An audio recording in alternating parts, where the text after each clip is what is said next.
Hi. Hello. Hello. Hello, hello. How is everybody? Yeah, you're nodding. Everybody is nodding. Okay. Hi Anila, good evening. Hello, Tom. How are you? Are you everything okay? Yeah, I'm fine. I just got a bit of a strange cough, but otherwise I'm okay. So otherwise I have no nasty kind of after effects from the virus, which is good.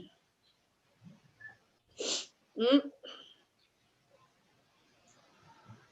Okay, so as everyone are settling and getting logged on to our meeting, I'll start, if it's okay, I'll start with a short introduction. Yeah. Okay. Mhm. אוקיי, אז שלום שוב לכולם וכולן, ברוכות הבאות, ברוכים נמצאים. השיעור של אני לוסנג זה נושא הסבלנות מתוך הספר של שאנטבה, מדריך לחיי הבודהיסטווה, ואני שמח כמו תמיד לראות את כולכם וכולכן שמצטרפות לכאן כל שבוע,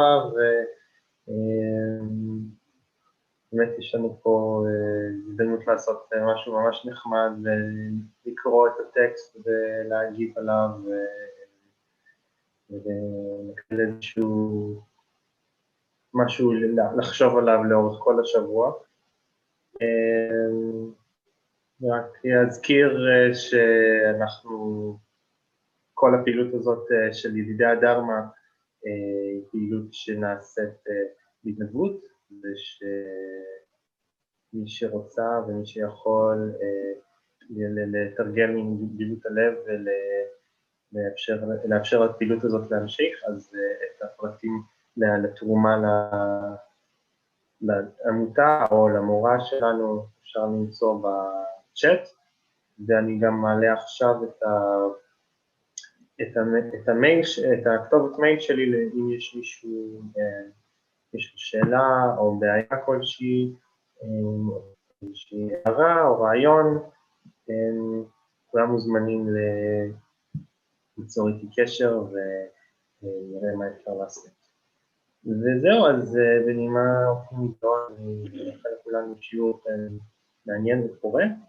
Thank you very, very much, Anila, for coming to teach us, and You're very we are welcome. waiting to hear what you have to say. Thank you, my dear Tom.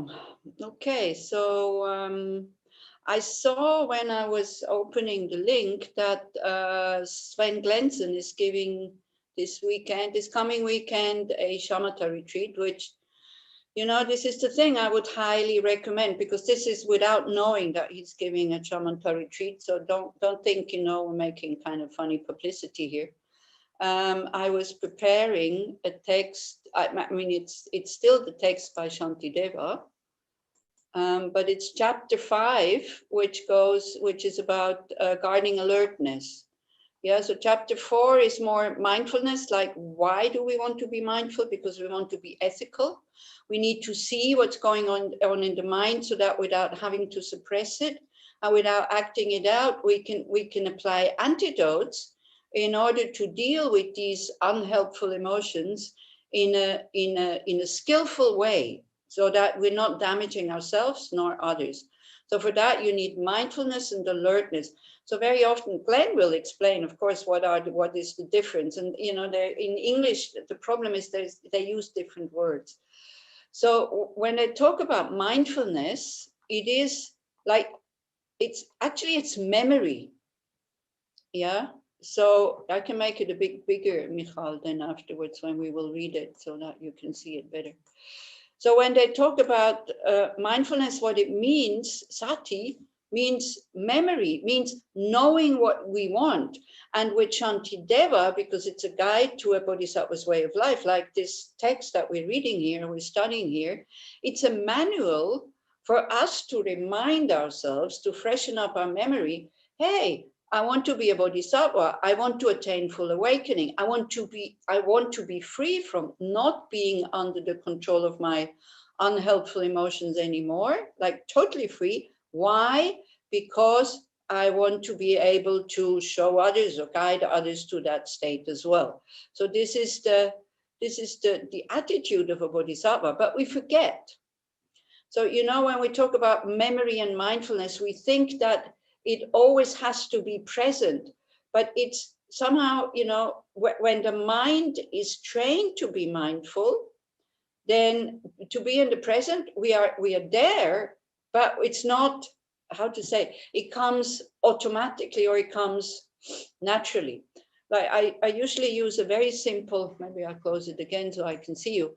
I usually use a very simple example, like, you get out of the house and you decide to go to the shop, to go shopping, okay?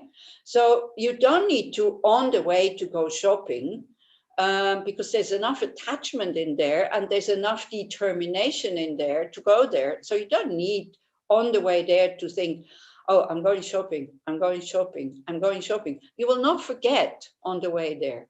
And even if you meet a friend and you maybe stop and you chat a little bit, you can't go and have coffee with the friend now. So I have to cut that out at the moment. But you stop and you chat.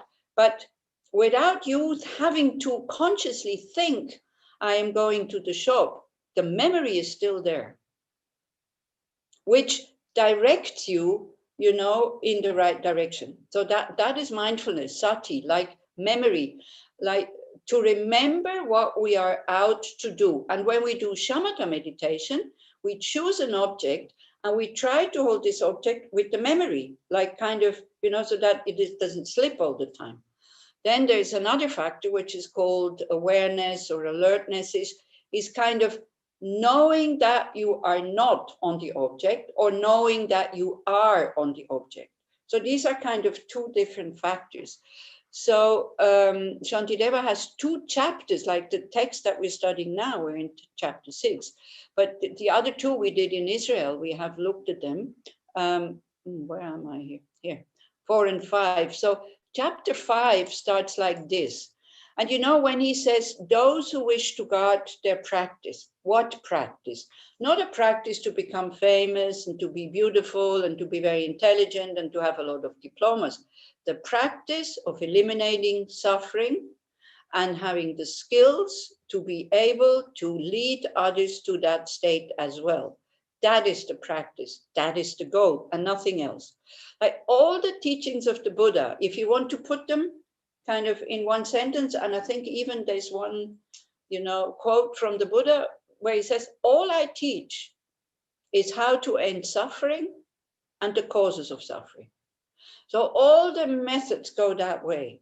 Yeah, nothing, temporary happiness or something like that. Although it's true, it does lead to temporary happiness. So in the 5th chapter, and this goes very well with what Glenn is going to do, those who wish to guard their practice, like the steps that we have already done, we need to guard them, because otherwise, like with the progress we made, it just disappears again because our habits are very strong. Should very attentively guard their minds, meaning knowing what's going on in your mind. And you don't have to be afraid that you become obsessive, kind of, what's going on in your mind? Oh, I had a negative thought. Oh, no, not like this. This is a skill that you develop just to watch and then almost automatically to adjust. We know we can do that with the body. If we have body pain, we don't need to go, oh, there's pain, I need to move. Yeah, because there's a lot of attachment and we give a lot of importance that the body feels comfortable. Unfortunately, we don't have enough attachment and we don't give that much importance of the mind being comfortable. Yeah, so we're not moving the mind in the right way, the same way we move the body when we have pain. Okay, for those who do not guard their minds will be unable to guard their practice. That means whatever little progress we make, it will disappear very, very quickly. In this world, unsubdued and crazed elephants are incapable of causing such harms as the miseries of the deepest hells, which can be caused by the unleashed elephant of the mind. So elephants who are gone crazy, they can create a lot of harms. Of course, you know, the text comes 8th century that they still had lots of elephants in India. So they know how it is when an elephant goes crazy. You better get out of their way. They kill you. But he says, like, nothing can cause such harm as our unguarded mind, who creates negative actions, who then create negative imprints, negative karmic seeds, who then, in Buddhist terms, lead to a suffering rebirth, where there's no possibility for us to practice. There's no possibility for us to fulfill that goal of for us not being under the control of negative emotions anymore, and, you know, let alone leading others to that state. So this is why it's our mind who is creating the next rebirth, and the next rebirth, or, you know, it's our mind who is creating a rebirth where we can practice, or where we cannot practice, well, because there's too much suffering. But then he says, now this is the advantage of awareness, or mindfulness, or alertness, or whatever you want to call it. But if the elephant of my mind is firmly bound on all sides by the rope of mindfulness, all fears will cease to exist, and all virtues come into my hand. Okay? So this we should never forget. You know, we can maybe intellectually understand really well all these methods and all these practices, but if we don't have the strength of the mind, if our mind is not trained to be aware by seeing what's going on, nothing will transform. And I think if you watched Tetuma, you know, that a few weeks ago, I think on a Saturday, she was answering questions where she also said, you know, I mean, if you don't have shamatha, if you don't have the ability to make your mind relaxed, calm, and then clear, because these are the steps. First, you learn just to sit without needing or wanting to do anything. And that's very, very difficult because we're such doers. Then when the body and the mind are relaxed, only then the mind will become stable. But you see, our mind doesn't really, it would like to be stable, but before it becomes stable, we have to go through a period of boredom. And we have to be able to bear that boredom. And this kind of very deep boredom, and sometimes always almost to a sense of despair, you can only experience it if you go into a retreat. Because otherwise, you know, we feel bored. What do we do? What do you do when you know the feeling of being bored? Okay, so YouTube. I go to YouTube. What? I go to YouTube. YouTube. Yeah, exactly. So Nahum goes to YouTube. What do other people? But Dharma. Yeah, but still, it's like the motivation is to be entertained. So I'm not denying it's not good entertainment, but again, it's this kind of thing, you know. If we want to have a stable mind, I'm afraid to say we have to be able to bear a bored mind happily. But this our mind doesn't like at all, because, you know, we're always in the mood of, I'm missing out on something. What am I missing out on? Feeling good, on pleasure. Yeah, this is usually our chase. You know, we still think deep down, if I string all my pleasant moments very close together, then I will be happy. But it's not true. This is the problem, because the more we have pleasure, the more it gets boring. Yeah. So it's a bit like this. So then when you are in retreat, then there's no escape. You know, you have to face that mind, and it's painful. It can be really, really painful. But when you are able to bear it, then sometimes you get like a little bit of a breakthrough, and then the mind becomes really stable, and it becomes not just stable, it becomes flexible also. You know, then you can do, you can tell the mind what to do. Or let's say the mind is doing what you want the mind to do. Because have you also maybe experienced this, that the mind, sometimes it's absolutely not doing what I want the mind to do. I don't want to get angry. I don't want to be grumpy. I don't want to be, you know, non-cooperative. But what do? I am angry. I am grumpy. I'm unkind. I'm not cooperative. And then I go like, you know, when it's finished. But in the middle of it, it's so difficult to change. Yeah. So this is why, because I can't catch it at the beginning. And maybe for me also, this is why I'm saying, maybe I'm just talking to myself, like the interest of the mind being stable and clear is unfortunately not as big as the mind feeling happy with some kind of pleasure, whatever it is. Yeah, so it is a little bit like this. So this is why, you know, this weekend with the Glen, if you have time to do it, then by all means, it will really, really help your practice. And not just your practice, to have a regular shamatha practice where you just sit down every day, maybe sometimes just 10 minutes, or then maybe you extend it to 20 minutes, and then you do your other sadhana practice or whatever, or you start reading, or you start looking at YouTube Dharma things. But to have a really regular, everyday sitting practice where you're not doing anything, but just watching your breath or watching your mind, this will change your life also. It will change your daily life, even if at the side, you're not practicing that much. So it's really worthwhile, but it can be very boring, I do admit. This is it. Okay, so why don't we just try like 10 minutes? Yeah. So you drop everything that you're about to do or that you're doing, because I see somebody's knitting or crocheting or something like that. So it's okay, you know, it's your time, it's your whatever. For me, it's fine. So, but try to, even if there's the fear of feeling bored or something, it's okay. You know, there's an itch of wanting to do something. Try to resist it. Try to, at least, and try to sit with a straight back, not too comfortable, because then again, the mind cannot become clear. Like Geshe Sonam Rinchen at the library, at the Tibetan Library of Works and Arts in Dharamsala, he used to watch us sometimes, and he would almost scold us a bit and said, hey, come on, you guys. If you don't put any effort in getting your body right when you're meditating, how are you ever get your mind right?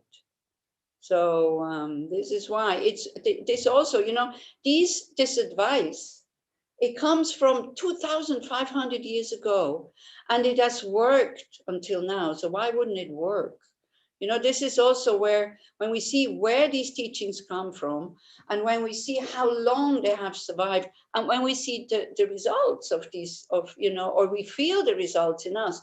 So this is why also we should have the confidence and the trust that, oh, okay, it's not comfortable to sit with the straight back because I'm used to lean against something. It's not comfortable to keep my hand in my lap because I'm used to keep them somewhere else. It's not so comfortable to, you know, to cross my legs instead of just lying down or whatever. So, okay, I know it comes from Asia, so we're not used to sit cross-legged so much. So it's okay to sit on a chair, but the straight back, I mean, all the meditation teachers are really, really stressing that. It will be so helpful.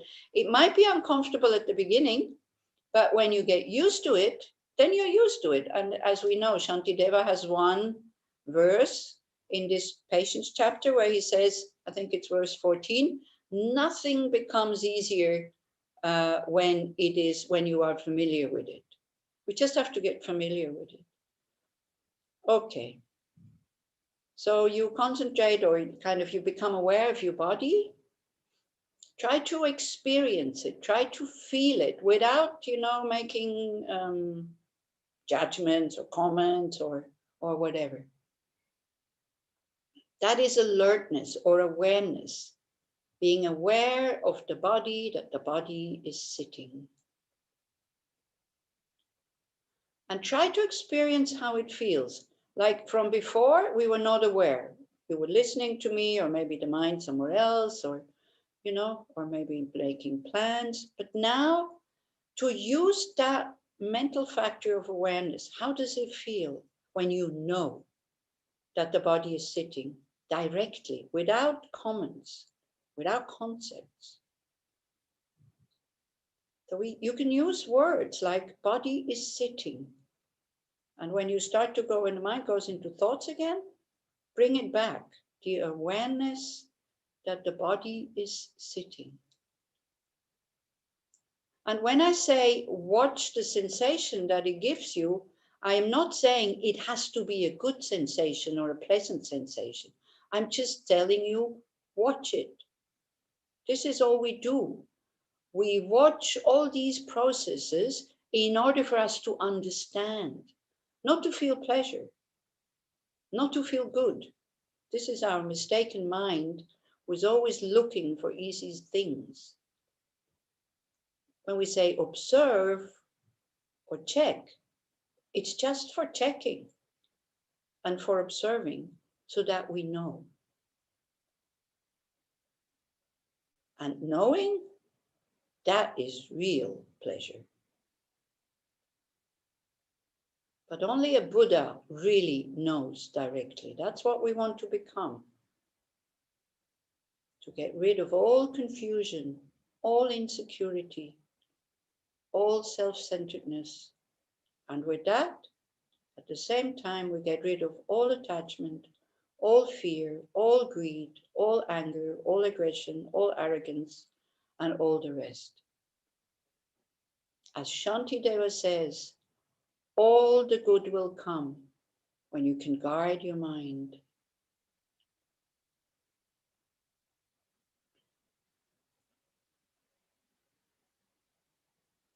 So just try to observe. I'm not giving you any more instructions because it's really simple. Either you watch your breath in, out, like you know when you're breathing in and you know when you're breathing out, or you stay with your body posture, body is sitting, that you have this mindfulness that the body is sitting. When you lose it, and it's the alertness who sees that you have lost it, you bring it back.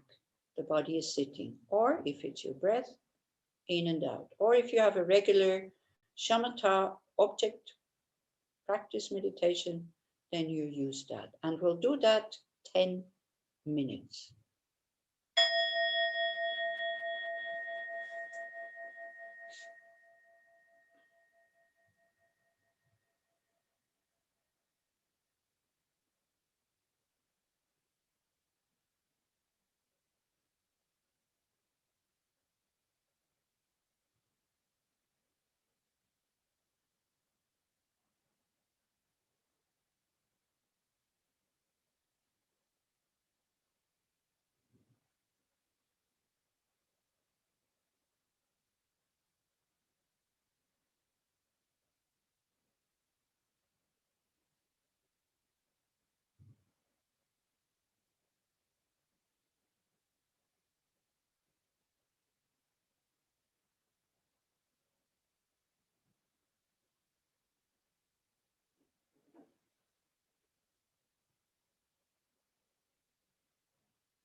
And then since you continue with just sitting like this and watching your breath, but now, you know, if you feel bored, maybe you can use that breath. Last time we talked about Tonglen. So you can think about somebody that spontaneously comes to your mind. Maybe somebody that you know cares about you. Somebody sees you, somebody listens to you, somebody that takes you seriously.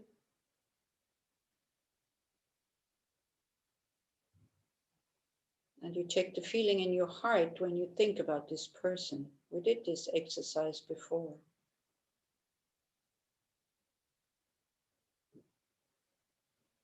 Sometimes we need somebody else, somebody external, to start to feel our own goodness when we feel appreciated, loved, seen.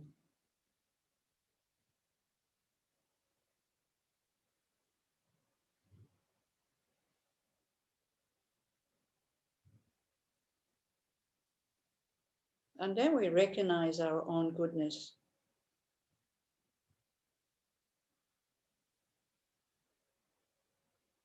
Try to get in contact with that. And in there are so many intentions. The intention, like, wouldn't it be wonderful if all beings had happiness? And the causes for happiness, this yearning for well-being, for peace, for freedom, for purity, for health.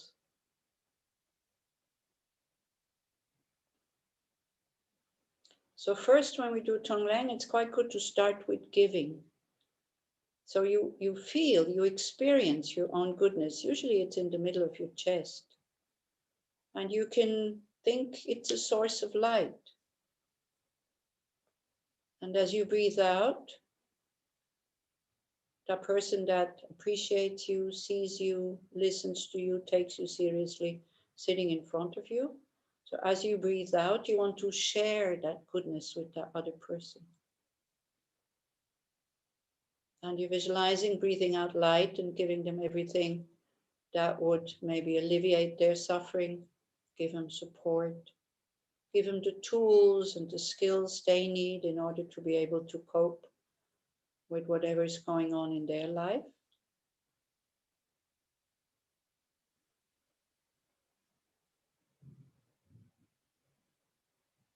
So every time you breathe out, you don't have to be specific. You can be specific, but every time you breathe out, you think, I want to share that source of goodness that I have, which is inexhaustible if we let it flow, the love, the compassion, the concern. Or just very simply, what this person gives to me, I want to give it to the person. I see the person, I take it seriously. I love the person. I want that person to be well and free from suffering. And by breathing out, you visualize, you think you give them everything they need. Without, not too much thinking about, oh, how does it work? Will it work? Don't worry, just do it.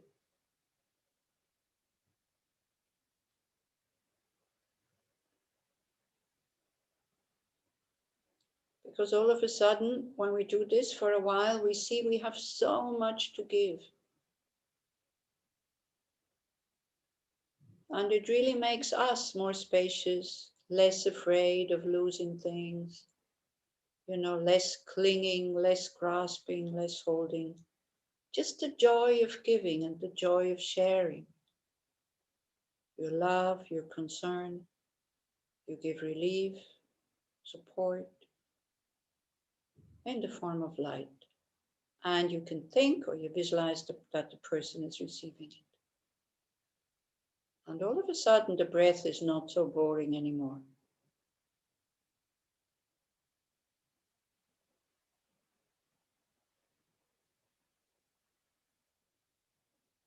Like it is said, when our mind has become a Bodhisattva mind, then one never breathes without being aware of, I'm breathing in all the suffering of all beings. I'm breathing out all the good that I have. that becomes spontaneous. So their breath, even just their breath, becomes very beneficial because it strengthens their love when they give, nourishes it, and it nourishes and strengthens their compassion when they take.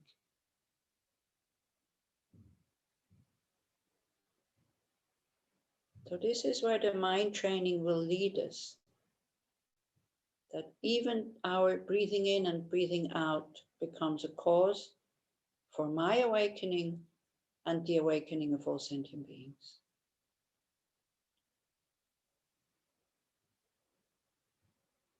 So for this time, we're giving, because it's good to really see, to experience how much we can give and how, what effect it has on us when we start to share and to give. And then maybe next week we'll also do the taking. But for now, we just finished the meditation.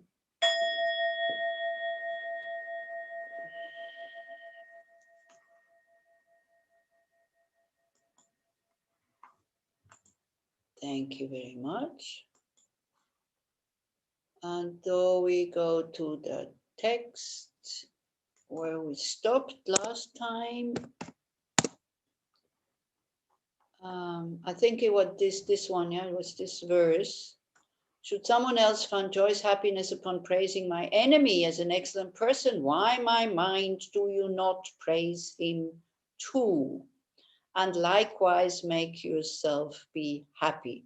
So that was the homework, to watch our reaction when we hear praise. Yeah, the homework was, you hear person A praising person B. It has nothing to do with you, but you don't like person B so much. You like person A who is doing the praising maybe, but person B that is receiving the praise you don't like. And then to watch your reaction to that. And Shantideva says, well, excuse me, you know from your own experience that receiving praise and praising somebody makes us happy. Why? Because especially us, we can wait for praise, for a long time and nobody will see our qualities and they will not praise us. But we can start praising others in a realistic way, not totally unrealistic, but just short comments like the same thing that we like also when somebody says, oh, wow, I like your shoes, or you got nice shoes, or, I don't know, oh, what nice cup of tea, or, oh, whatever, it doesn't have to be a big thing, but don't lie. And also don't be obsessive. When you see that the person is starting to get upset, then don't, it doesn't need to be just that's your only conversation that you have. But when you start doing this with somebody that you like, and you start to see when you make these small comments, you start to see how do I feel when you do that. So let's do a short, just, few seconds. Close your eyes. Think about that person again. The person that sees you, appreciates you, takes you seriously. And then think about the quality of that person. It can be material, like good looks or shoes or clothes or car or I don't know, their children, whatever. And imagine saying it to them.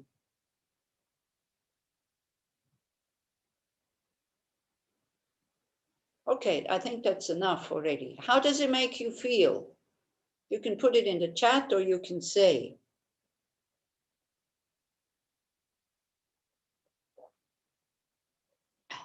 Spacious. Who said something? I don't know. Nachum, yeah? Spacious. Full of space. Full of space. Not constricted. Our friend Tom says, very happy. We want happiness. Yeah. So of course we can wait until people praise us, but we become very dependent. But we can start in a realistic way, doing it to others. Peaceful, Hagar. Okay. Anybody else wants to have a description? How it makes you feel? Yael? Grateful. Yeah, grateful that this person is seeing you, because this person has so many good qualities. Why it makes us happy and spacious? Because we see and recognize the qualities of the person. When we criticize, Even though behind criticism, when we dislike the person, there is some kind of perverse joy, but they're not the joy we want. This is not a peaceful joy. It is not a spacious joy. It's not a grateful joy.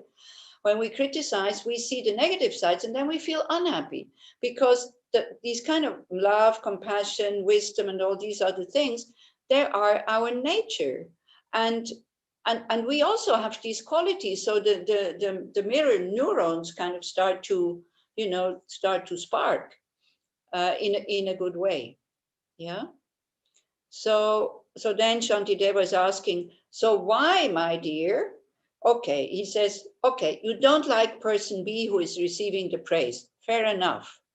But what about person A who is praising them? You know that praising others makes that person A happy. Why can't you be at least happy about the happiness of person A? It's a very good argument, isn't it? To kind of get rid of because we're not happy at all, nor with person A, nor with person B, because person B does not, does not deserve the praise. Calm, yeah. And this is all things I guess you would want, no? Peaceful, calm, spacious, grateful. So it's so easy. You start praising somebody honestly, like really appreciate. If it's just blah, blah, it won't work. So the job for the Bodhisattva is not to just have these few people that you can praise happily, but to create equanimity. These whole few verses here from verse 76 to maybe 80, 81 or something. It's all about friend, enemy, and stranger. That we stop ussing and demming. It's not words that exist in English, but it's us and them, and that creates a split. And we don't see anymore. We have so many ways that we are totally same. 99.9999%, like beings are the same. We don't want to suffer. We want to be happy. We don't want to be harmed. We want to be helped when we need help. We all need vitamins, oxygen, minerals, food. We need to be able to discharge all these things after. We're all the same in so many ways. And then where we are different, we make this huge thing. It's totally crazy. Yeah. So the job is for this planet to survive anyway, to see that, yeah, we do have differences, but they're not as big as we think. But very often these differences become so apparent and become so big that we forget. But, just this one fact, when somebody makes you upset and you just think, yeah, but the person is just like me. They just want to be happy. They're just even more clumsy than me, not knowing how to create happiness. It can really kind of break that barrier that we are making. Yeah. Because we're all connected. We are not individuals. And this is something we don't understand. Patience makes me happy when I did it. Yeah, sometimes it's painful. It can make you happy. It's good. Thank you, Joyce. Yeah. I mean, this is what I said at the beginning. I think you were not there yet. You see, maybe we make a mistake. I mean, we make many mistakes, okay? But you see, the Buddha said, all my methods, all my teachings are to eliminate suffering and the causes of suffering. And when we have eliminated suffering and the causes of suffering, we are happy. But we are trying to keep the causes for suffering and find happiness. So once these causes for suffering, which are our wrong views and the delusions or the kleshas, or how do you call them in Hebrew? Ooh, I know you have many words, maybe. Neta? Ashlayot. Chagar, okay, is that right? Okay. It's usually always the same. It goes like back and forth. Neta, how would you call them? Neta Dvia? I think there are many names like delusions, delusiot, and regashot ochrim. It's disturbing emotions, maybe. Yeah, that's a good one. Disturbing emotions. What does it disturb? It disturbs our happiness. It disturbs our spaciousness. It disturbs our peace of mind. Yeah, it disturbs our logical reasoning on top of it. It disturbs our view, how we view the world. So disturbing emotions is very good. So if you can translate, if you can use that in Hebrew also, and in Tibetan it's called nyomong, meaning a mental factor that by itself has the force or the strength to make your calm mind, which is its nature, yeah, totally unsubdued, agitated, and projecting things there which are not there when you are totally in your like calm and spacious and like that. Yeah, like by their own power they can do that. You don't need to say, when you feel anger coming, you don't need to say to the anger, okay, now you have to see the person as a very unpleasant person. It does that by itself. You don't have to tell anger, now you have to feel very tight in here. It does that by itself. You don't have to say to anger, now you have to feel energetic or withdrawing. It totally does that by itself. Yeah. So that's why disturbing emotions is quite good. So once that they are gone, once that they are not present, then all these qualities are there. Patience, love, compassion, and all this. But at the moment they're covered by these negative emotions.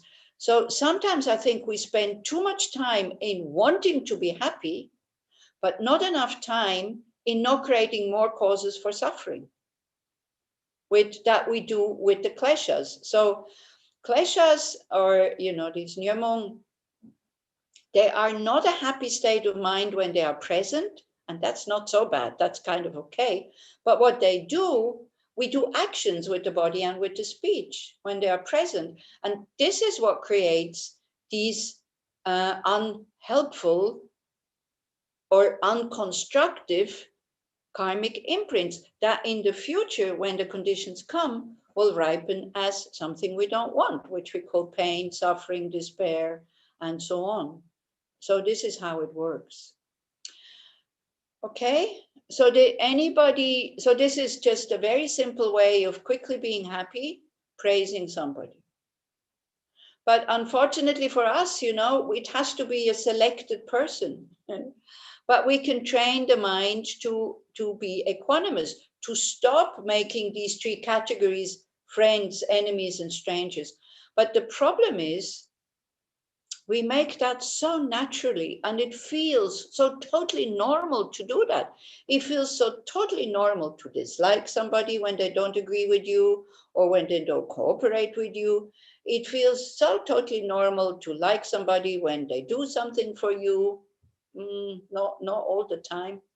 And it feels so totally normal not to be interested in somebody that, you have decided that this person is not interesting. And we project that the person is like this. And that's the mistake that we're making, Then we only see that aspect of the person. So you can also, it's quite interesting to make another experiment when you practice equanimity, instead of when you do the meditation, I'm pretty sure you all know how to do that meditation. When you put a friend, somebody you dislike, and somebody that you don't care about in front of you, and you check your emotions, okay? And you see that they're totally different. But when we look that side, it seems that the friend is a really nice person, and we're convinced. Yeah, we're convinced that the good feeling I have in my heart comes because of this person. The good feeling, the person is the cause for my pleasant feeling in my heart. Totally convinced. When we look at somebody that we dislike, we're totally convinced that there's a bad person, they have no good qualities at that moment, yeah, when there is dislike. It's possible 5 minutes later we feel different. But when we are having these disturbing emotions, that's the picture we're seeing. And we're totally convinced that the negative feeling, this person is giving me this negative feeling because I'm thinking about them or they're here. And then the stranger is the same. Then you change. Then you put somebody in front that likes you, somebody that dislikes you, and somebody that is absolutely not interested in you.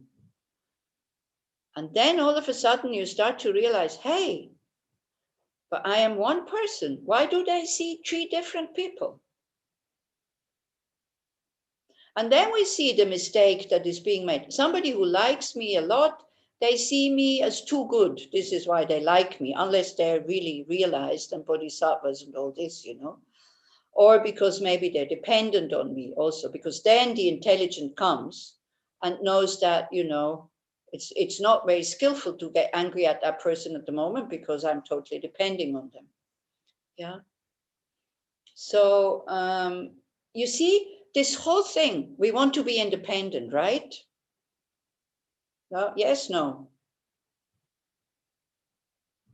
Yes. Yes. But we're not. It is impossible for you to be independent. You know, maybe you can choose because you have money what you want to buy, but the money, you didn't manufacture it. It comes through others. Either we have a job, they pay us, or we have a firm, so then we employ people and then we pay them, but they do the work that we can sell our products. Or if you are working alone or you are so-called independent, you still need patients or customers or whatever, you know. So this feeling of this whole thing about wanting to be independent, we think that then we are free. We're not free. We're never free in that aspect. But when we start to see how dependent we are on others, then our good qualities come up. If we let go of the idea that we should be independent. And independence comes, you know, this feeling of being, wow, I'm so independent, comes with a high price of feeling lonely, not feeling grateful, not feeling connected, and very quickly depression kicks in and fear and anxiety. I'm so alone. We are never alone. You know, when you feel lonely, sit down, close your eyes, and you think you have, you know, you send out light that makes all the walls of the houses disappear.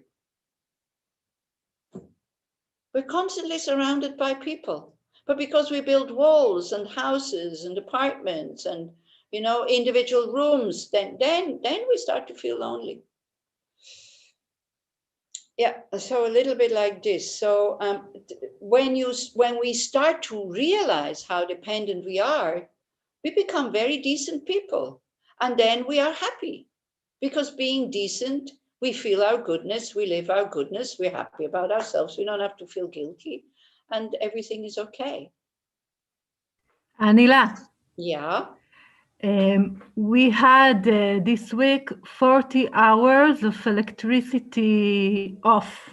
Okay. And when it came back, I felt dependent, but so happy. Yeah. You know, because you feel that you don't pay attention for so many good things that you have until they're gone. Exactly. Yes. And we could have, you know, when we see, hey, the electricity comes from somebody, people who do their job properly, people who know how to do their job, because I would know how to fix. You know, it was so funny at Tushita in Dharamsala, because there we have lots of electricity cuts. So all the Westerners who were there for like only 10 days or something, when, you know, in the evening, then the light goes. So we bring out all the candles, because we always had like lots of candles, because, yeah. You know, you don't know how long the electricity cut. So all the Westerners were going like, oh, so beautiful. You know, they didn't mind the electricity cut because they're not used to it, right? Then when the electricity, so we had lit all the candles and very lovely candlelight, and tuck, on the electricity comes back. So the Westerners go like, oh no. And everybody who lives there go, wow, what a good thing. Yeah, but then also when the electricity cut was longer than just a few minutes, or like, you know, when it was hours, then also the Westerners were happy when the electricity came back. So this is exactly what Yael is saying, you know. We don't need to wait until we lack something to feel grateful. It's enough to think about it, that everything we enjoy and consume comes from somebody else. And then, you know, this electrician who fixes the electricity Is it so important whether this person is a nice person or not a nice person, or an interesting person or an intelligent person? Would that be important? You see, let's say a plumber who comes to your house to fix the leaking pipe. Would you refuse somebody who is not beautiful, not very smart, not dressed the way you want them to dress? Would you refuse that person? Gidi is shaking his head. What about the others? Are you still thinking about the answer or what? No. Definitely not. That's not. But because we are so anspruchsvoll, Ronnie, anspruchsvoll in English, we are so bloody spoiled is one thing, and we have so many demands, and we're so full of expectations, you know, that then we start to choose whom we like and whom we don't like. It's enough he does the job. That's what he's here for. So why does he have to feel beautiful and witty and smelling, good smelling and all this on top of it? Yeah. So we see, this is why the Buddha says we are creating our own suffering. And it's true. You know, that's but Anila, yeah. but we do want them to be an honest person. If a plumber comes, and I mean, for me, Yes. Yeah. I mean, I had someone fixing the washing machine, and he wasn't so Oh. honest, and he took a lot of money, and he didn't fix Yeah. it, and I was upset. But I don't This know. is- Maybe also, if it's not Yeah, I honest, know. maybe it's also good, because also dishonest people should get some. I know, Gidi. This is, you know, this is a very, very high expectation in Israel. So I think you should be triple happy when one of the workers that comes to fix your house is honest. Maybe we should look, where does this dishonesty come from? Maybe they feel that they're not paid enough. Maybe they feel they have to be dishonest, and then it becomes a habit. Maybe they feel that they have to cheat in order to get the money that they need. And I know it's a big problem in Israel with this. Yeah, which in Switzerland we don't have this. We don't have this because people are paid properly. Or, you know, I don't know what it is. But still, okay, let's say the plumber does your job and you're dishonest, he's dishonest and he's not doing a good job, then, and because he doesn't know how to do his job or he doesn't care, then, okay, then you get angry. What does that help? Then you have double suffering. You have the machine who is still leaking, the money is gone, the guy, you never want to see him again, and the machine is still leaking, and you're angry on top of it. You know what a Tisha does in cases like this? So he says, if somebody harms you, like this guy who cheated you, he's harming you, yeah. Then if he slaps my face, then you think, okay, well, at least he didn't injure me with a knife. If he injures you with a knife, then you think, well, at least he didn't cut off my arm. If he cuts off your arm, you think, well, at least he didn't kill you. He didn't kill me. If he kills you, then you think at least he cannot throw me into the lower states in my next rebirth. Because, you know, it doesn't, you can be forceful against these people. Definitely, you can tell them that this is not the right way to do.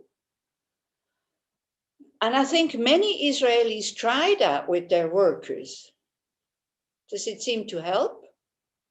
Does it make them more honest? Honestly? Hello? Honestly, what do you think? Does it help? No, it doesn't help. No, I think this is very individual. You cannot say that everybody is like this. You know, everyone is a different kind of case. So Yeah, I'm just talking in general, Israel, you know, from when I compare Switzerland and Israel. okay, but how can you compare? Because I know both countries. Yes, but it's so different. So you know, when you live here, you get used to the fact that sometimes in your life somebody will be dishonest. So it's okay. Yeah, that's what I'm saying.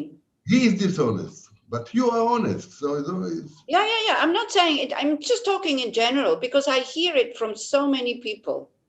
And it's difficult to get somebody to fix things, when they come, they're sometimes very often not honest. So maybe I'm hearing wrong. I don't know. Maybe. But there are still honest people. Yeah, there are. You are honest people, okay?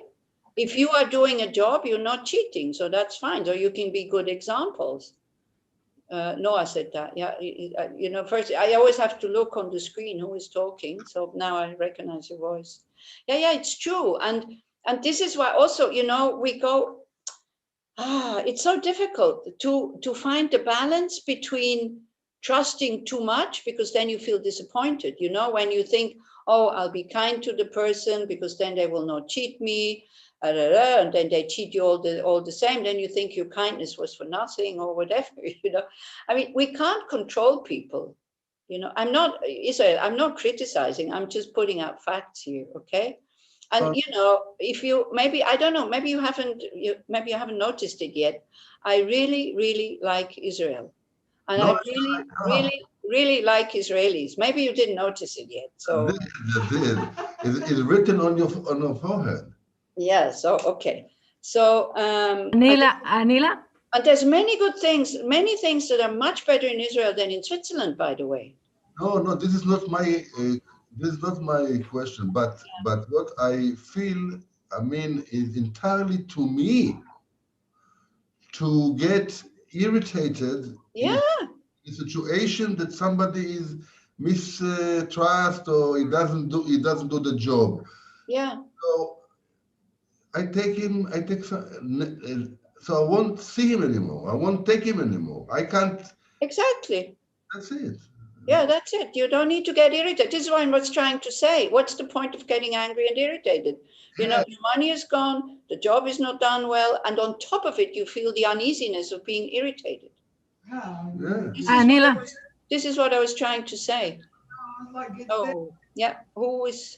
Anila, I wanted to say that I think that I noticed after 40 hours of electricity off, that we give a lot of attention to the things that goes wrong, like to get angry on the plumber, and we don't. I felt like I'm supposed to be, wow, I have electricity. Wow, it's a beautiful day. Wow, we don't do it, but so many things to be happy about, and we give so much emphasis to the dishonest people, to the wrong deeds. So that's made me think we need to be all the time, wow, I have so much great things. Yeah, we can. This is, you know, exactly. This is the mind training, as Israel is saying. It's totally up to us how we see the situation. And if you remember the verse that we had not so long ago, which was 72, I think. Why is a man condemned to death, not fortunate if he's released after having his hand cut off? I mean, why is this man cheating you? Because it's your karma also. Why am I, who am experiencing human misery, not fortunate if by that I'm spared from the agonies of hell?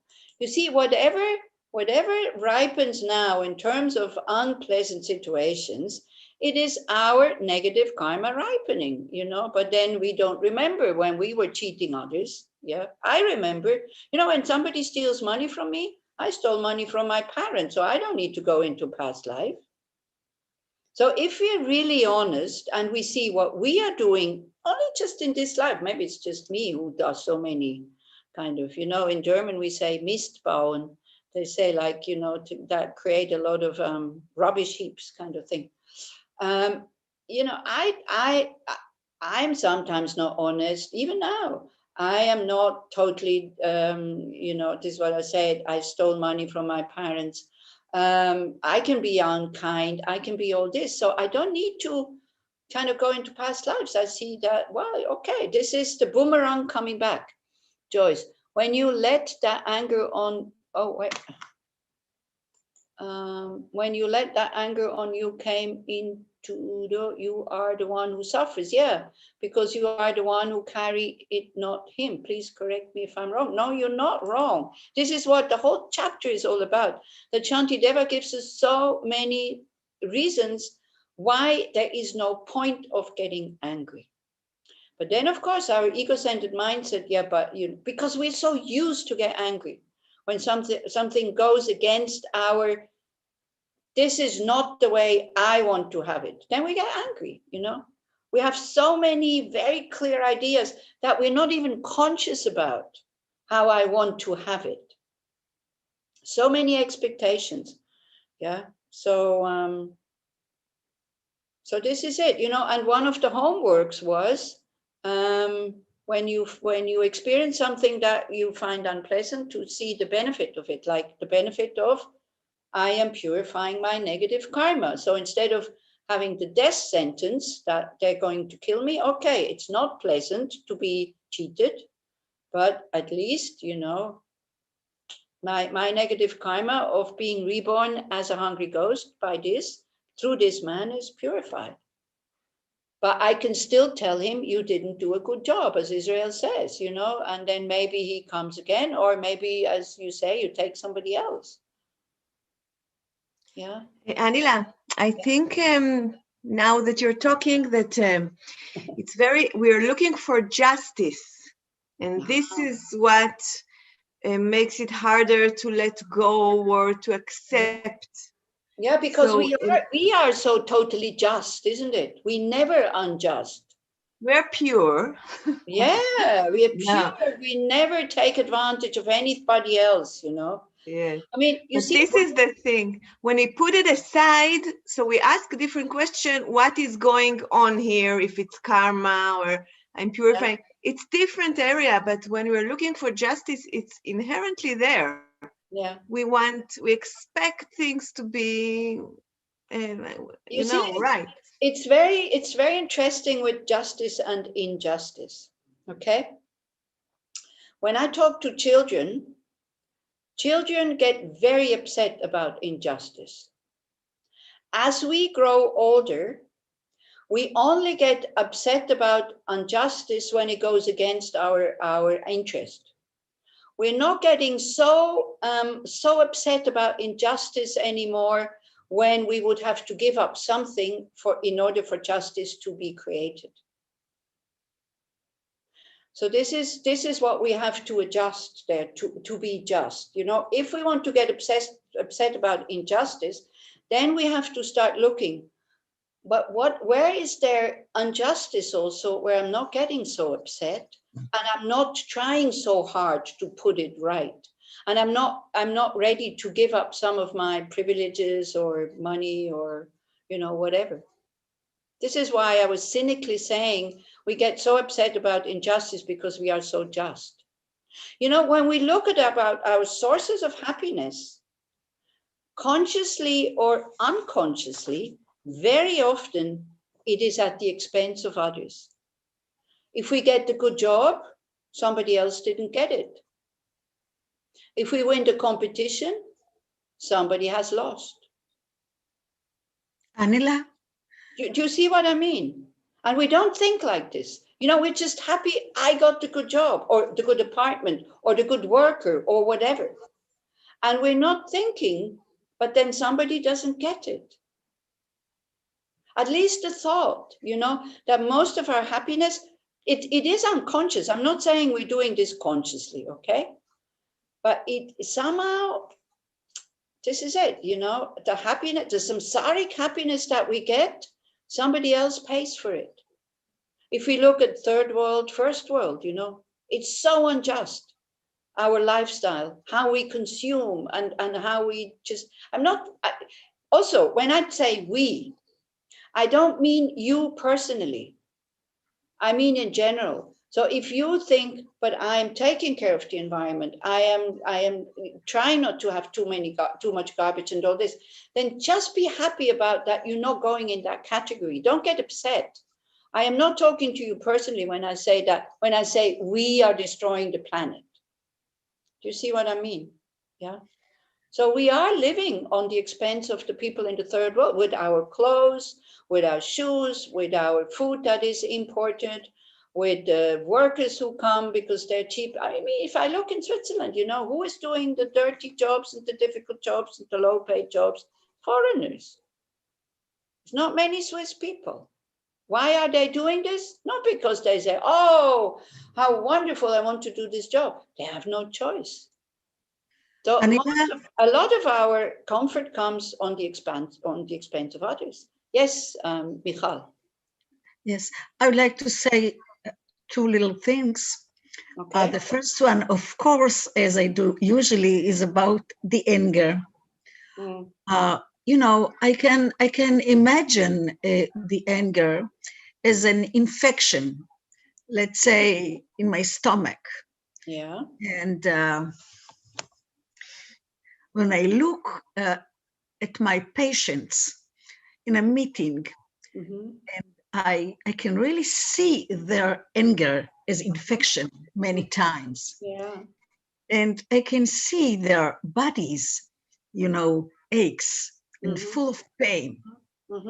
And as in medicine, many times to relieve the pain or to cure the pain or the infection, we have to make a surgery or to inject an injection. And there the stomach gets relief from the pain.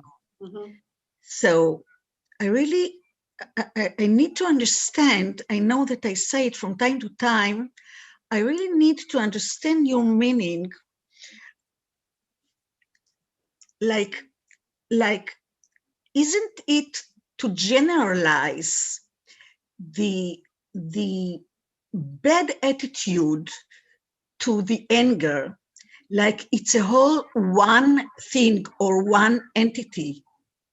May we say, like, it's very specific and there are so many cases? Yeah. Or do you understand what I mean? Yeah, of course. You know, the problem is with anger, when it's there, we don't feel that it is making us sick and it's infecting. When it's there, it feels right. That's the problem.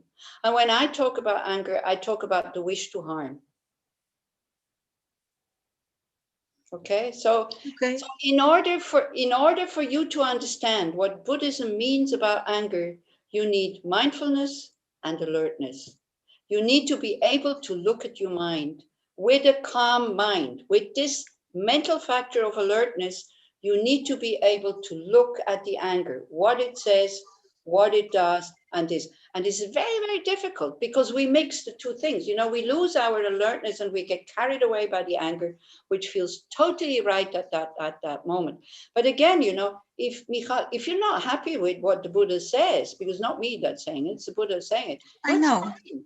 Even the Buddha said, you are not happy with what I'm saying, you don't find it helpful, leave it, it's fine. You know, but anger and aggression is creating so much unnecessary suffering in this world. I'm sorry to say. You know? Absolutely. And anger is one of the strongest energies that we have, and we just let it explode. But again, you know, specific cases, if somebody has been abused, they need to be able to express their anger before it can heal. But I'm not talking about these people. You're not my patients. I'm not your psychologist. I am giving you Buddhist methods. Don't mix it with psychology. What, you know, with like clinical psychology, whatever what you study in your psychology. Because the Buddhist teachings are not there to relieve temporary suffering. They're there to relieve all suffering. Yeah. And the surgery is cut out your ego. That's the surgery.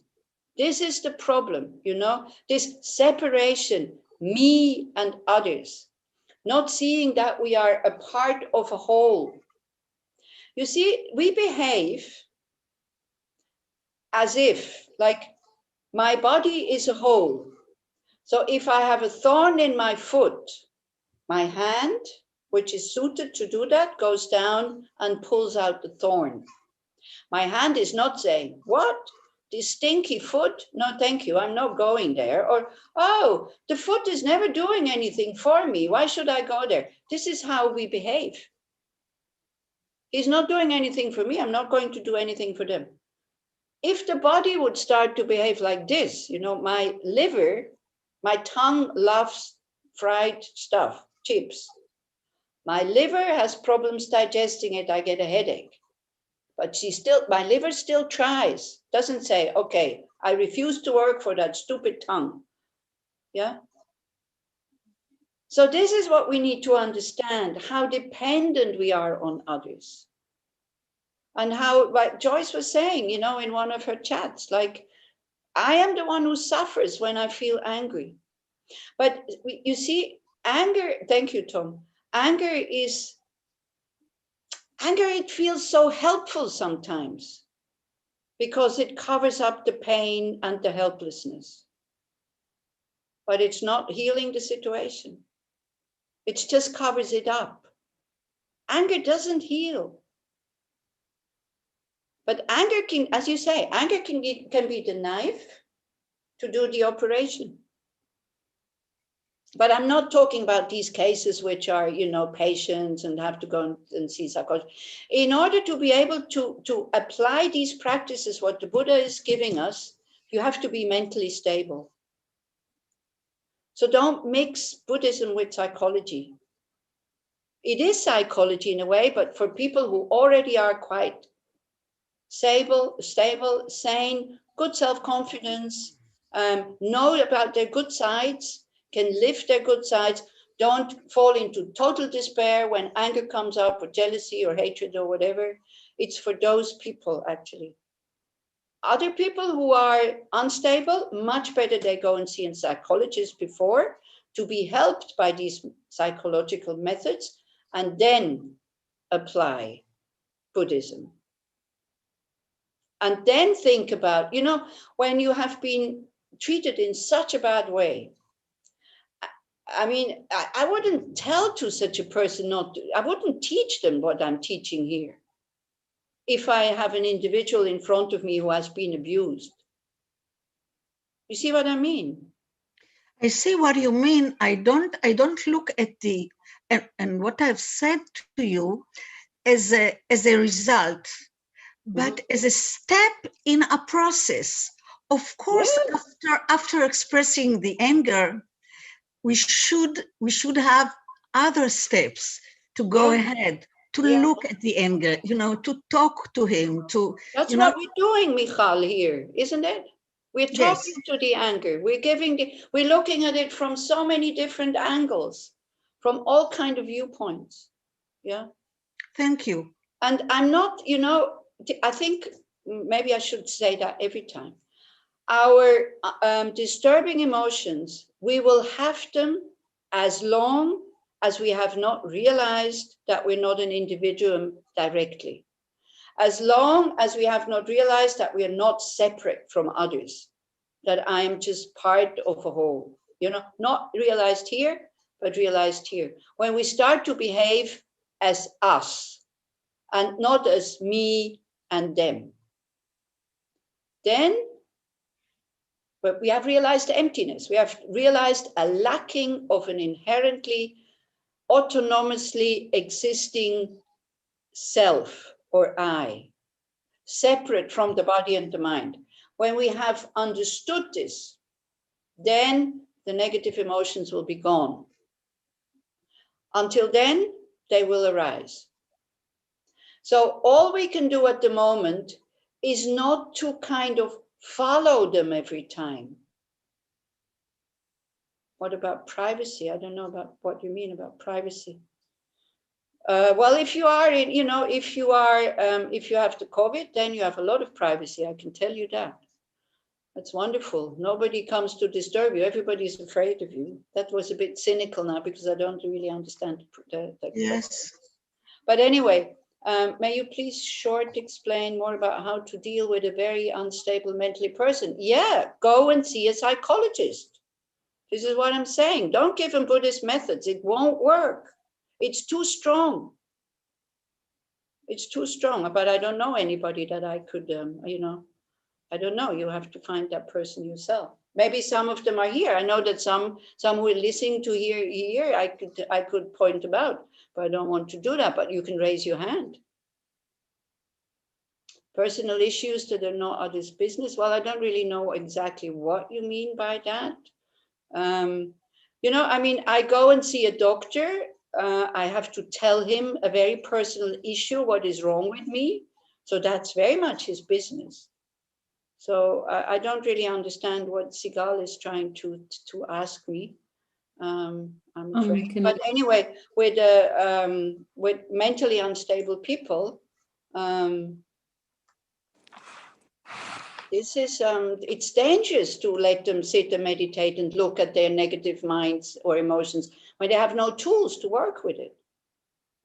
Then it can be even more damaging than it will be helpful, you know. So yeah, with mentally unstable people, I mean, what we could think in order for us not to be so upset, because you know it's very difficult to heal mentally unstable people. And I think the psychologists here, I don't know so many, I just know a few, but I feel totally helpless when I'm in front of them, except for giving the medicine for them to calm them down, quite honestly, you know. Can you affirm that? I mean, is it easy to help unstable people to become more stable? It's not a question of easy. There are ways to meditate.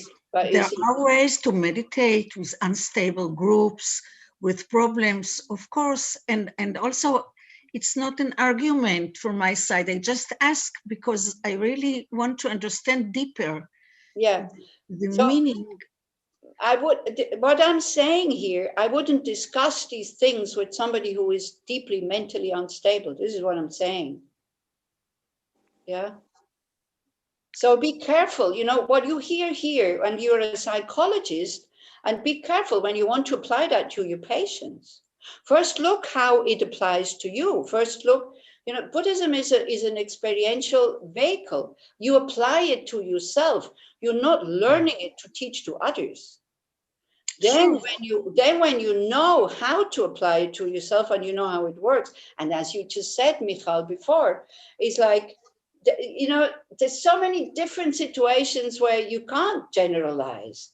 You know, Buddhism is not like a handbook and you go, oh, problem 350, what do I do now?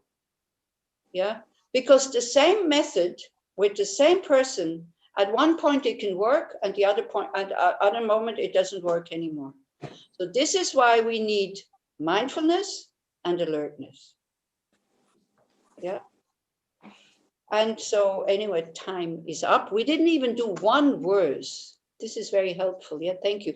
So you see, of course, we're trying to help unstable people as much as we can. But you said, Michal, it's not a matter of easy or difficult. I think it is a matter of easy and difficult, because for me, when I know how difficult it is, I am more patient.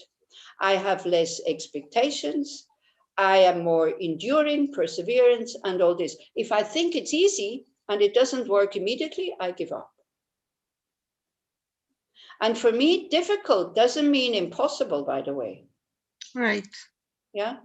But the more we honor the fact that it is difficult, the less we put pressure on us that we have to be able to change that person's mind. And then we do our best. Still, you know, we're not giving up. We do our best. And we try to be skillful. And you see, it's very difficult. I feel sometimes it's very frightening with working with somebody's mind, because it's so difficult to understand or to see. Because how can I see how the other person understands what I'm saying? I cannot. You know, even it's difficult for a doctor to cut the body open and to see where the cause for the sickness is. The mind, we can't cut it open. Do you see what I mean? I see what you mean. I'm listening. Okay, good. Maybe, but you know, then again, you know, if I give one word, you know, if I give the word coffee, and I ask you to make other words what comes to your mind when I say coffee, we can make a list, you know, so many different things.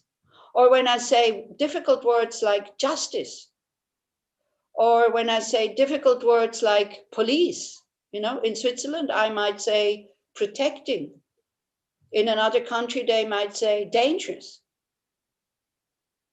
Because you see, what goes on in our mind is flavored, is influenced by what happens outside, and we're totally conditioned. And then we think everybody is conditioned in the same way. So Israel, I don't know if you're still here, if you're still, yeah, you're still there. So you see, whatever I am saying, because it's all conventional things, it's all conventional reality, to whatever I am saying, you can say, yes, but, and say totally the opposite. And both of us are, or neither of us is right. That's what Buddhism is teaching us. Do you see what I mean? Because it depends on so many factors. It depends on so many conditions that are far beyond our comprehension, how we can really help somebody. And this is why we have to become Buddhas, because a Buddha's mind is omniscience, and he sees much further than we do. And we see, okay, this seems now very harsh and very hard at the moment, but it will be helpful in the long run. I don't see that. So I have to be careful. But sometimes we can be too careful by wanting to help somebody because we're afraid of damaging them. We don't have that wisdom. So a Buddha, a fully awakened being, sees the mind of somebody else. You know, the qualities of a Buddha, of an awakened being, are inconceivable for us. Yeah. And this is when you meet realized teachers. You can be sitting in amidst a crowd of 100 people, and you feel totally bored by what the teacher is saying. And all of a sudden, the teacher is saying, there is no pizza in hell. Everybody looks. Yeah, what? Then one person at the end says, and this has happened to me, okay? It wasn't me who was thinking about the pizza, it was somebody else.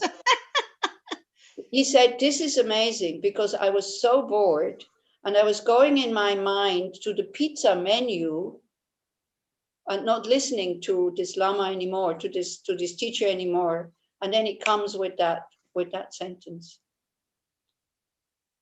What happened to me also in terms like this is I had just become a nun.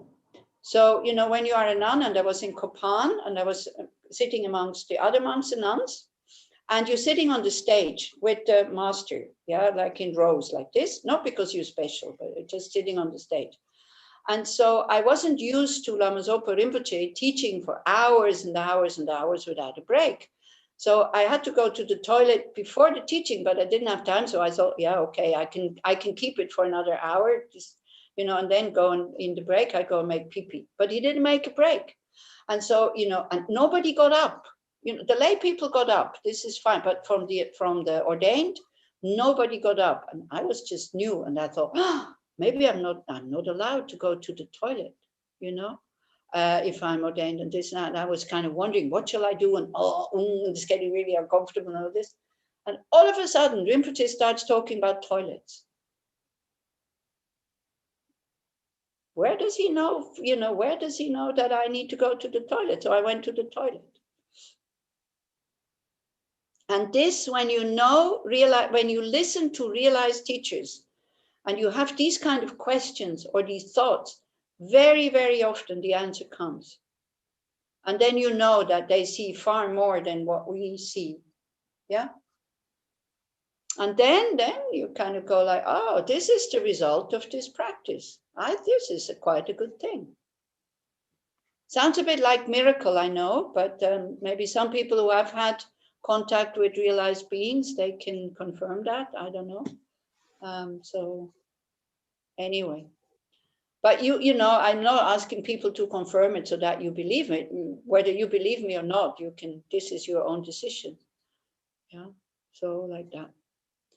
Okay, so we didn't even do one verse. What's next verse? Let's see. Yeah, we'll never finish with this text if we continue like this. But maybe it was helpful. I don't know what we discussed. It's still about praise here, yeah?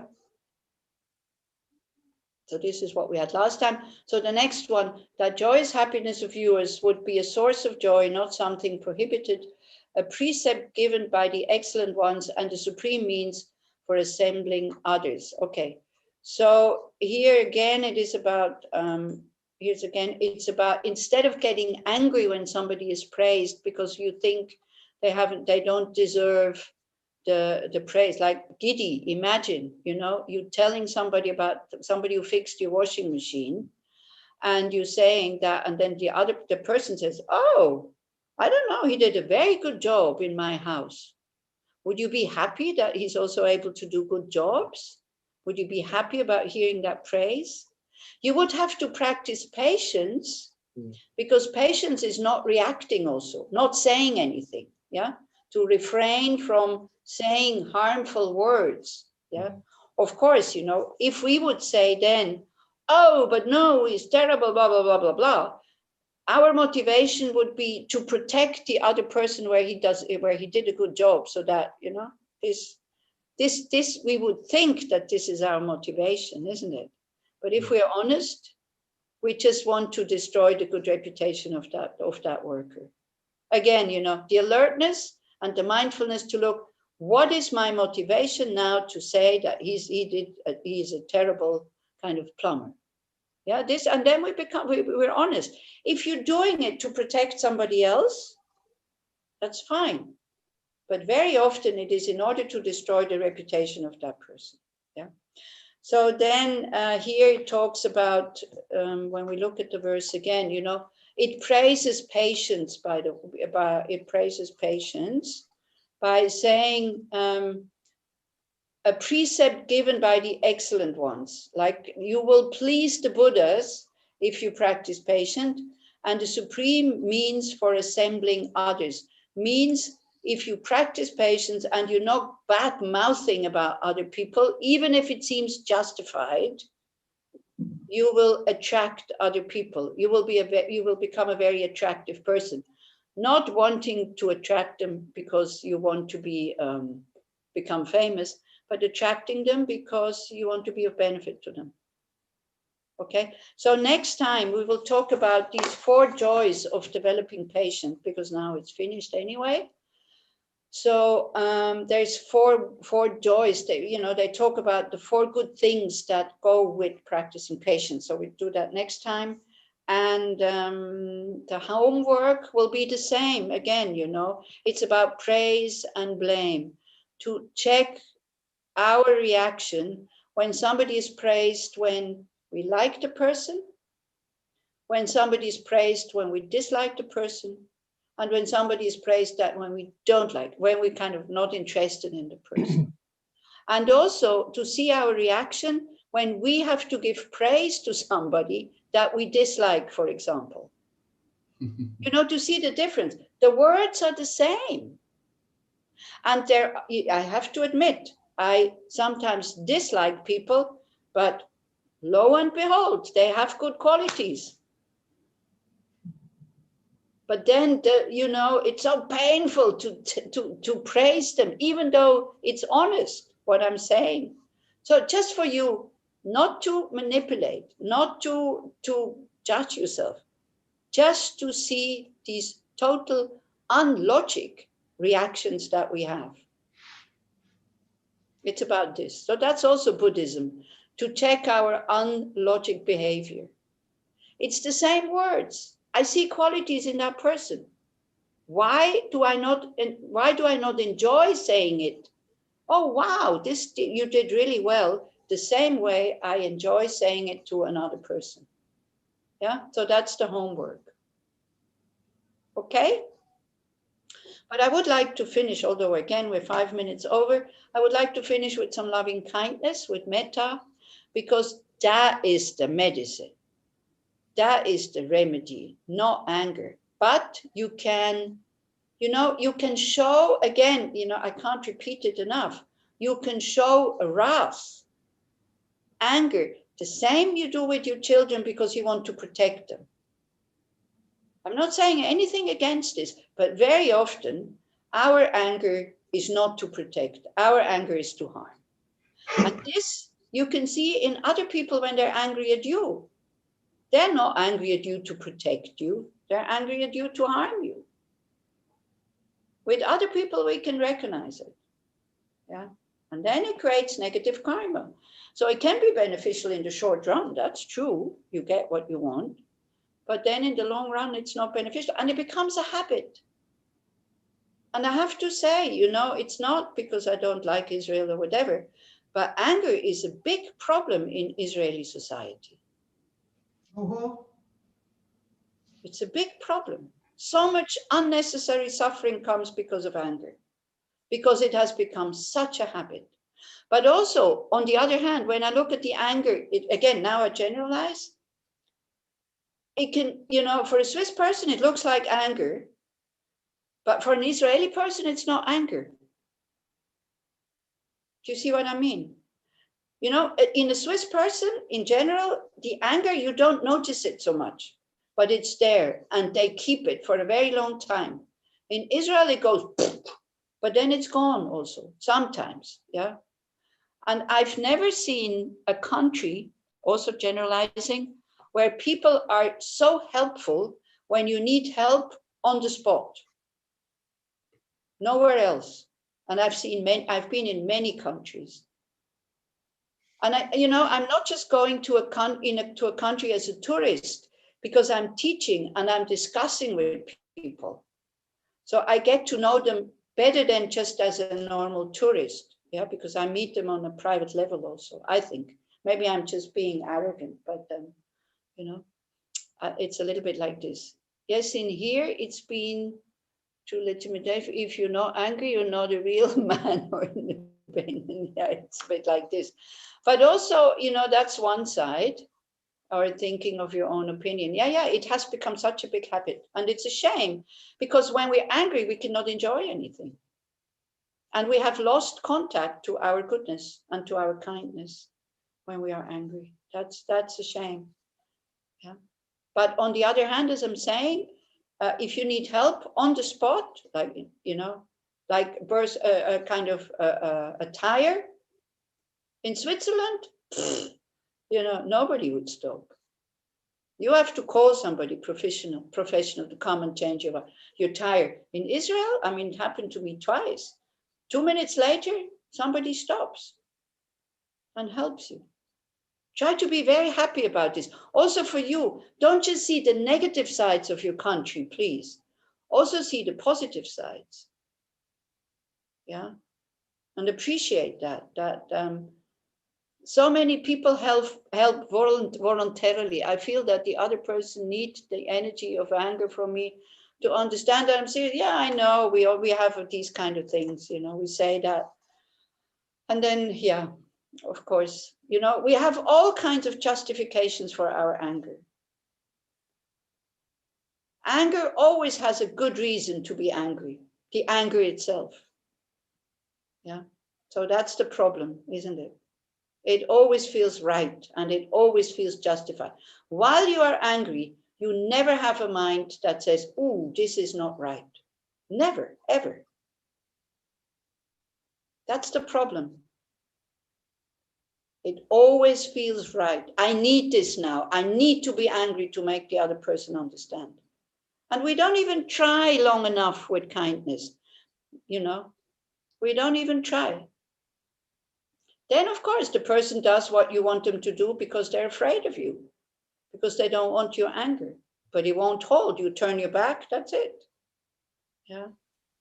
Anile, I think in Israel it's more complicated. I think in no, I mean it, because I'm a daughter for two people that comes from different culture. Okay. And I think in Israel it's very connected to identity and to fear and to not finding their place and their belonging. And there is a fight and there is a conflict between cultures and between who is the one. Yeah. And you also carry a very, very, very heavy burden of being Jewish and the Holocaust and anti-Semitism. Yeah, that's true.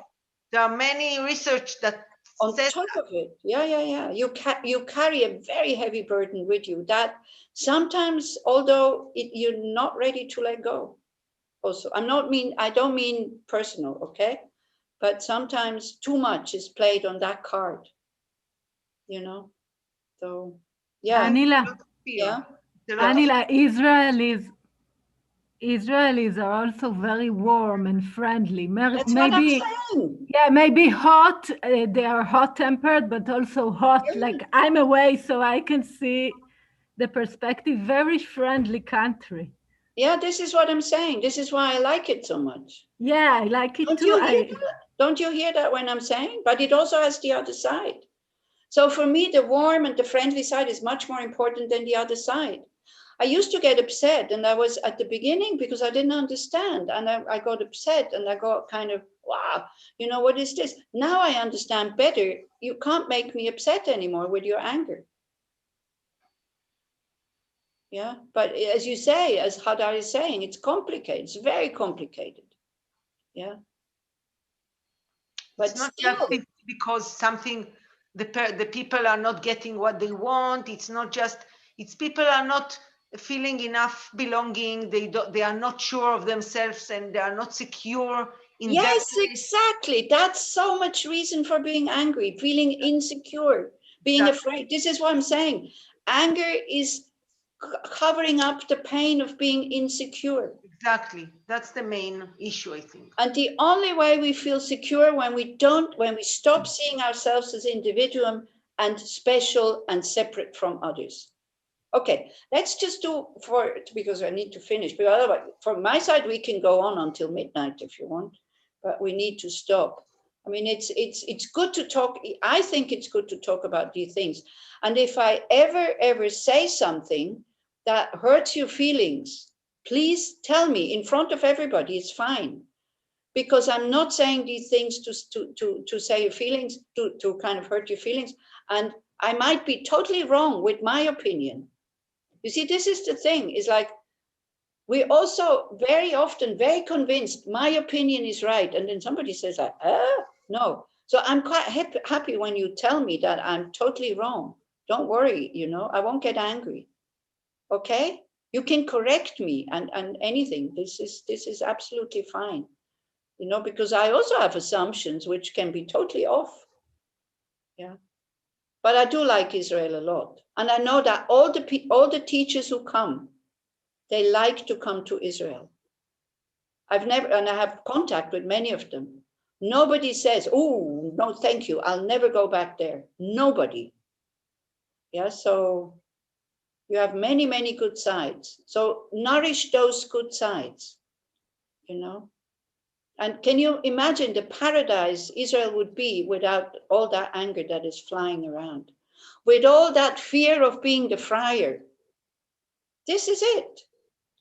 This culture of the fear of being the friar and somebody gets more than I get, very present. Anyway, so we'll do short reflection and you just observe, okay? You close your eyes, you connect with your body, and you think, I'm daring to do something, and I hope I'm not hurting your feelings as Israelis and as Jewish people. And when you think, I am Israeli, I am Jewish, how do you feel? Don't manipulate anything, just watch, just look. I am special, this nun here that is telling me all these things, she's not Jewish, she's not Israeli, she doesn't understand properly. But I am Jewish, I am Israeli. Just observe how you feel. And then you think, I am human.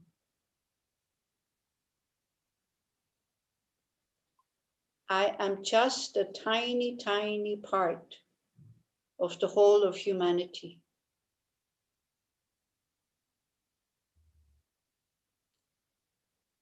May we all be safe. May we all be protected from physical and mental harm.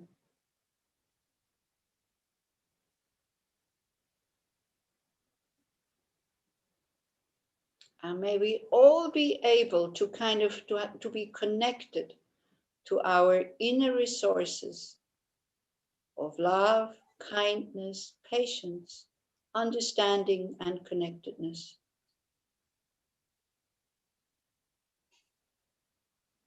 When we think that I'm the only one who suffers, my suffering becomes very, very big, and I get angry because it seems to help, because it kind of covers the pain. When I start to see I'm not the only one, my pain eases a bit and I feel connected. May all beings have happiness and the causes of happiness. And may we all be able to live our life with joy and ease. Because we could, no matter what's going on. These are our inner resources. And we don't use them enough. We don't nourish them enough.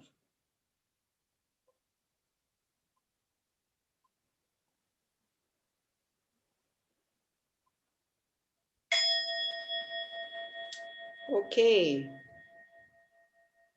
Well, thank you very much. Again, I hope I didn't hurt your feelings. Did you see the difference when you go, I am special? And it was amazing.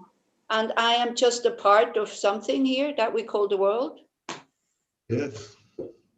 This is why we're having these, I'm special. That means I need somebody else who is different, and I separate myself. When I go, hey, I'm human like everybody else. Ah, okay. Yeah. So like that. So maybe that should be the homework, maybe to feel a bit better kind of thing. From time to time, I'm not special. I don't have to be special. How wonderful. I can just be a part of something. Easier. You don't need to be special to be happy, huh? It's much easier. It's much easier, exactly. It's much easier. Being special is, so much energy is being used to be special. If you're just part of something, you can relax. It's wonderful. Okay, my dears, hopefully have a very good week, and thank you very much. And thank you very much. Thank you very much. Thank you very, very much, Aniela. Take care. Thank you so much, Aniela. You are very, very, very, very good. Okay. Bye. Bye. Bye. תודה רבה לכולם. תודה רבה, שיהיה שבוע טוב, נתראה בשבוע הבא. תודה, תום. לילה טוב.